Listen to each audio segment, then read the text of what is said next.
Scam విచారణలో దూకుడు పెంచింది సిట్. ఈ నెల ఖచ్చితంగా 18న విచారణకు రావాలంటూ మాజీ ఎంపీ విజయసాయిరెడ్డికి నోటీసులు ఇచ్చింది. ఈ కేసుకు సంబంధించి విచారణకు రావడం చాలా కీలకమని ఆ నోటీసులో పేర్కొన్నారు సిట్ అధికారులు. లిక్కర్ కేసులో సమాచారం మీకు తెలుసని భావిస్తున్నామని, దర్యాప్తునకు వ్యక్తిగతంగా హాజరు కావడం ముఖ్యమని ఆ నోటీసులో పేర్కొన్నారు. విఎన్ఎస్ సెక్షన్ 179 ప్రకారం విజయసాయిరెడ్డికి సిట్ అధికారులు నోటీసులు ఇచ్చారు. ఇదే లిక్కర్ స్కామ్ కేసులో కీలకంగా ఉన్న కసిరెడ్డి రాజశేఖర్ రెడ్డి కోసం కూడా పోలీస్ బృందాలు గాలిస్తున్నాయి. నిన్న ఆయన నివాసంతో పాటు 15 చోట్ల ఏకకాలంలో సిట్ అధికారులు సోదాలు నిర్వహించారు. లిక్కర్ స్కామ్లో వసూళ్లు, లావాదేవీలపై ఆరా తీశారు. ఇక మరోవైపు విచారణకు రావాలని ఇప్పటికే 3 సార్లు నోటీసులు ఇచ్చారు. కానీ కసిరెడ్డి నుంచి ఎలాంటి సమాధానం రాలేదు. ఎంక్వైరీకి హాజరు కాకుండా హైదరాబాద్లో కసిరెడ్డి తలదాచుకున్నారని సిట్ అధికారులు అనుమానిస్తున్నారు. ఇక మరోవైపు ఆయన దేశం దాటి వెళ్లకుండా ఎల్ఓసీ కూడా ఇచ్చారు. మద్యం కంపెనీల నుంచి వసూలు జరిగినట్టు వస్తున్న ఆరోపణల్లో కసిరెడ్డి రాజశేఖర్ రెడ్డి కీలక పాత్ర పోషించినట్టుగా ఆరోపణలున్నాయి. ఇక ఇదే విషయాన్ని మాజీ ఎంపీ విజయసాయిరెడ్డి బహిరంగంగానే చెప్పారు. ఈ క్రమంలోనే విజయసాయిని నెల 18న విచారణకు రావాలని నోటీసులు ఇవ్వడం ఆసక్తికరంగా మారింది. పూర్తి అప్డేట్స్ మా కరెస్పాండెంట్ వసంత్ అందిస్తారు. వసంత్, లిక్కర్ స్కామ్ విచారణలో సిట్ అధికారులు దూకుడు పెంచారు. ఈ నెల 18న ఖచ్చితంగా మీరు విచారణకు హాజరు కావాలి. మీ దగ్గర ఇంపార్టెంట్ మ్యాటర్ ఉంది అంటే చాలా వరకు మీకు దీనికి సంబంధించి విషయాలు తెలుసు కాబట్టి మీరు ఖచ్చితంగా ఎంక్వైరీకి రావాలని విజయసాయిరెడ్డికి నోటీసు ఇచ్చారు. ఇక కసిరెడ్డి విషయంలో పోలీసులు ఏం చేయబోతున్నారు? నెక్స్ట్ స్టెప్ ఏంటి?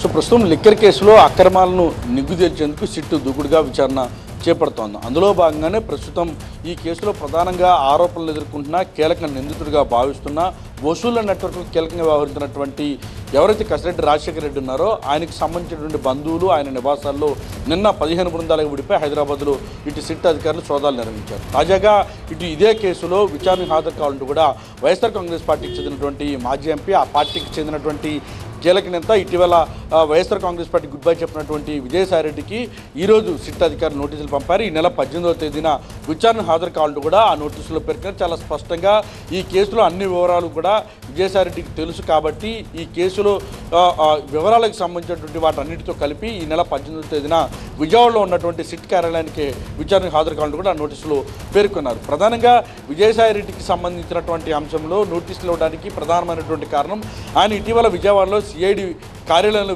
విచారణకు హాజరైనటువంటి క్రమంలో లిక్కర్కి సంబంధించి జరిగినటువంటి అక్రమాల్లో కర్త, కర్మ, క్రియ మొత్తం కూడా క్రియాశీలకంగా వ్యవహరించింది కసిరెడ్డి రాజశేఖర రెడ్డి అంటూ చాలా స్పష్టంగా మీడియా ఎదుట ప్రకటించారు. ఈ నేపథ్యంలోనే ఈ కేసు విచారణలో భాగంగా అన్ని ఆధారాలు కూడా విజయసాయిరెడ్డి ఉన్నాయి.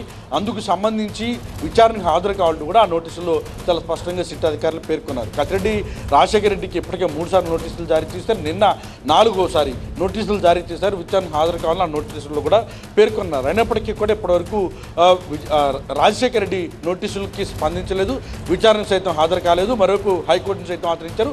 హైకోర్టు సైతం విచారణకు సహకరించాలని చెప్పింది. సో ఈ నేపథ్యంలో సిట్ చాలా స్పష్టంగా విజయసాయిరెడ్డి నెల 18న జరగబోయే ఎంక్వైరీకి హాజరయ్యే అవకాశాలు ఎంత మేర కనిపిస్తున్నాయి? సో ప్రస్తుతం ఈ కేసుకు సంబంధించినటువంటి అంశంలో విచారణకు సహకరిస్తాను, ఈ కేసులో తనకు తెలిసినటువంటి అన్ని విషయాలు అవసరమైతే వెల్లడిస్తానంటూ కూడా గతంలోనే విజయసాయిరెడ్డి చెప్పారు. కాబట్టి ఈ నెల 18వ తేదీన విచారణకు విజయవాడలో హాజరయ్యేటటువంటి అవకాశం అవుతుంది. ఈ లిక్కర్ కేసుకు సంబంధించినటువంటి అన్ని అంశాలను కూడా సిట్ ఎదుట వెల్లడించేటటువంటి అవకాశం అయితే ఉంది. Right, thank you Vasant.